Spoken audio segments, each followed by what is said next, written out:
Are you quite comfortable in the process as outlined today? Do you think that you guys will have enough opportunity to position yourselves for whatever happens out of it?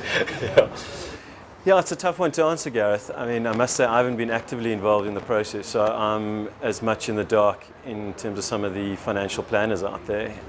So I'm sure there are industry bodies that kind of my colleagues are a part of, and so that's the feedback that we receive. But the bottom line is that there's a number of uncertainties, both at a product provider level and at a financial planning level. That kind of makes it very uncertain for us to make long-term decisions around.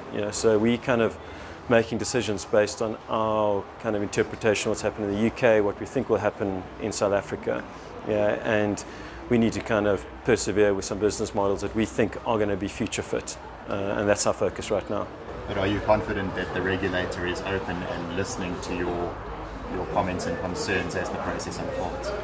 Yeah, Gareth, the thing is that in terms of what Leanne has said, I think they are open and they present an open environment. Whether there's a practical engagement specifically with our business, I haven't necessarily had evidence of that. But from the sounds of things, I think they are open to discussion. So I have no reason to believe that they're not necessarily open and not listening to product providers' points of view.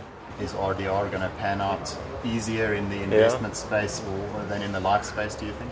Yeah, I'm not quite sure. I think South Africa's come a long way in terms of the level of disclosure, particularly in the off-balance sheet world, and I think we lead the world in terms of kind of clean pricing on platforms, moving away from rebate structures.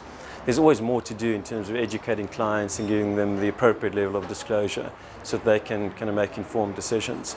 I think these uncertainties will pan out, in terms of what's actually going to happen, is hard to tell. Whether it's going to be easier, it may be difficult. Who knows? Yeah. And then a final observation: would you say, based on the questions and answers from the floor today, that the intermediary market is engaged in the process and are actually ready to stand up for what they need out of the final solution? Gareth, I must say, I think they're probably not as informed as they should be, and I don't think they seem to be engaged.